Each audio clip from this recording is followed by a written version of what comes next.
fiz. No programa de hoje, nós vamos falar de temas quentíssimos: férias, teletrabalho, rescisão e a nova modalidade de rescisão por mútuo acordo, inovação legislativa. Vamos juntos!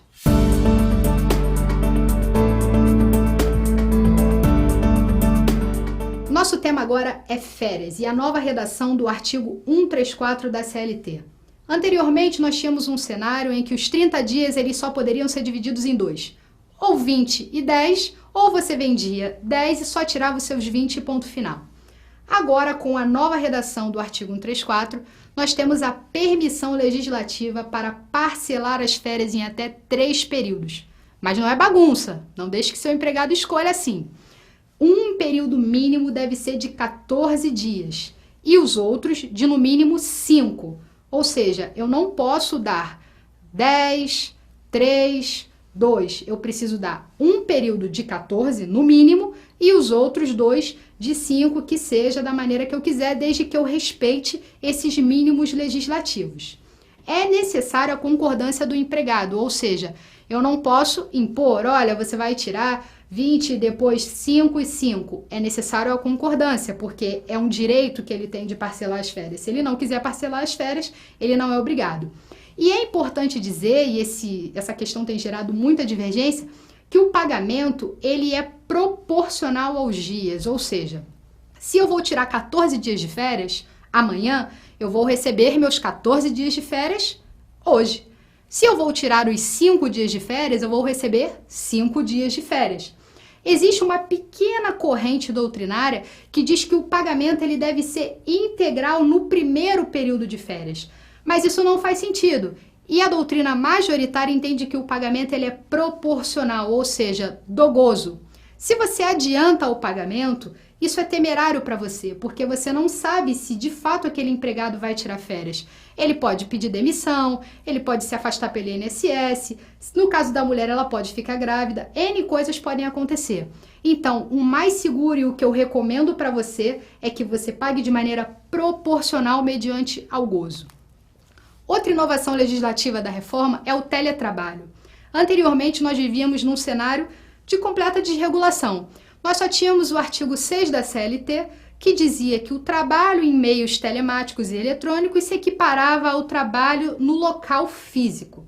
Isso não nos ajudava, porque na verdade ele só dizia que o trabalho era igual, mas ele não enfrentava as questões polêmicas, ou seja, eu pago a estrutura dele em casa, se ele sofreu um acidente de trabalho, como que eu controlo a jornada dele? Agora não. Agora nós temos o artigo 75A e os seguintes, que esmiuçam a relação de teletrabalho. Ou seja, vamos lá. Se você quiser contratar alguém em regime de teletrabalho, a primeira coisa é estabelecer as regras do jogo. Se eu vou pagar a internet, se eu vou rachar a luz, se eu vou dar um laptop para ele, como que vai ser? Nós não somos obrigados a pagar nada. Tudo será pactuado. Se a fundação entender que deve rachar a internet, pagará a internet. Se entender que não, se for combinado com o empregado, olha, você vai arcar com seus custos do trabalho doméstico, ele arcará. Mas isso tudo é muito importante, isso está expresso no artigo, que isso conste em contrato. Deve constar em contrato. Caso a fundação vá pagar ou não vai pagar, isso tem que constar em contrato. Inclusive a estrutura toda que ele vai usar, de computador, telefone, que seja. Isso deve constar objetivamente no contrato. Outro ponto importante é que o empregado em regime de teletrabalho ele está excluído do controle de ponto.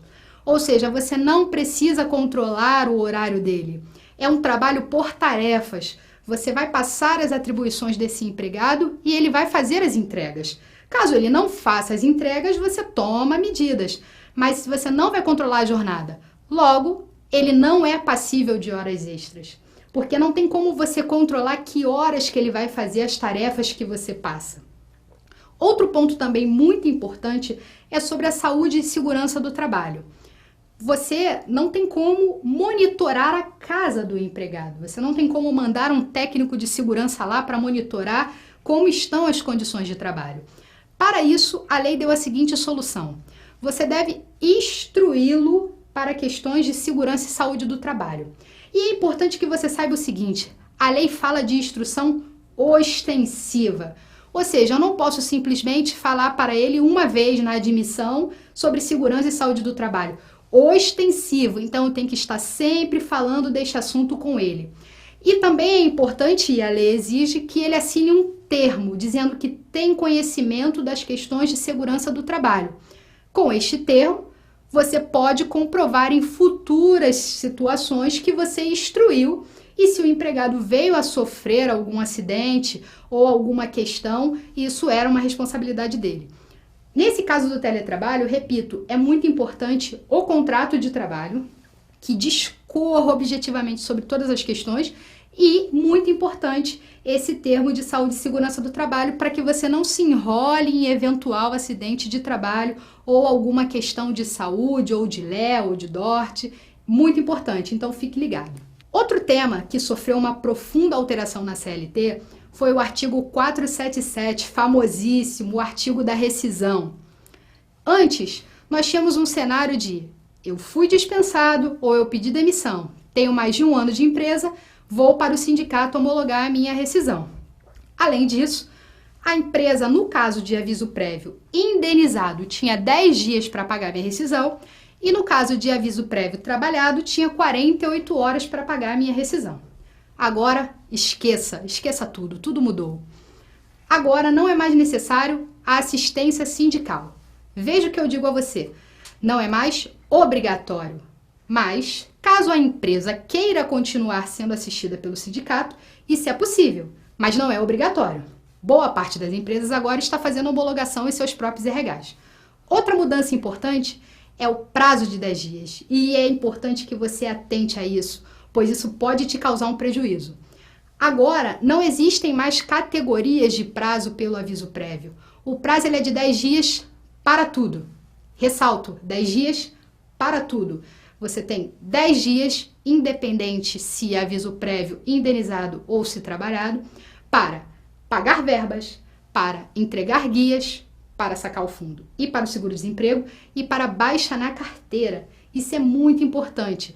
Caso você não cumpra um desses pontos nos 10 dias, você estará passível de aplicação de multa do artigo 477, ou seja, um salário do empregado. Então é importante que você fique atento a esses prazos.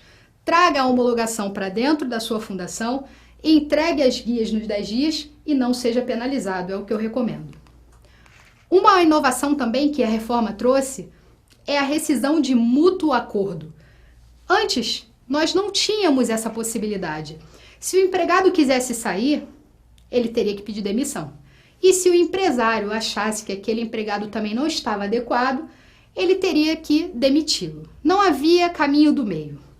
Com isso, a reforma percebeu essa demanda e agora criou a modalidade de rescisão de contrato de trabalho por mútuo acordo. Ou seja, o empregado quer sair, ou vai fazer um intercâmbio, ou vai fazer um curso, ou arrumou alguma outra coisa, ele chega para o empregador e fala, olha, vamos fazer um acordo? Eu quero ser demitido. Aí o empregador fala, ok, eu também quero te demitir, vamos fazer um acordo. Como que fica isso? Quais são as vantagens? Para todos, né? O empregado, ele vai ter acesso a 80% do fundo, acrescido de 20% de multa rescisória. Antes, na rescisão sem justa causa, a multa é de 40%, ou seja, rateia metade para o empregador, metade para o empregado. E ele só vai acessar 80% do fundo. 20% vai ficar retido. Ele não vai perder esses 20%, ele vai ficar retido. Caso em outro emprego ele venha a ser demitido sem justa causa, ele vai acessar esses 20% juntamente com qualquer depósito a mais que tenha lá. É importante também eu colocar para vocês que ele vai receber metade do aviso prévio, caso seja indenizado. Ele pediu para ser dispensado e a empresa decidiu pelo aviso prévio indenizado, vai pagar metade. Mas é importante que você fique atento num detalhe, e aí é o detalhe. Caso o aviso prévio seja trabalhado, você não poderá cortar a metade, a não ser que você libere o empregado do cumprimento deste aviso. Veja bem, caso o aviso prévio seja trabalhado, você terá que pagar integral, a não ser que você libere do cumprimento. É importante que você entenda isso. Porque a lei, ela fala expressamente de metade do aviso prévio indenizado. Caso pactuado seja o aviso prévio trabalhado, você terá que pagar o 100%, a não ser que o empregado diga que não vai cumprir o aviso prévio. Aí você pode fazer o desconto total porque ele não cumpriu. Mas é importante que você fique atento. É importante destacar que nessa modalidade de rescisão, o empregado não terá acesso ao seguro-desemprego, pois o desemprego não foi voluntário, foi pactuado. Então é importante deixar claro isso. Agora, aguardo vocês no bloco 4, temas como equiparação, plano de cargos e salários e contratação de autônomos, importantíssimos para as nossas fundações. Até lá!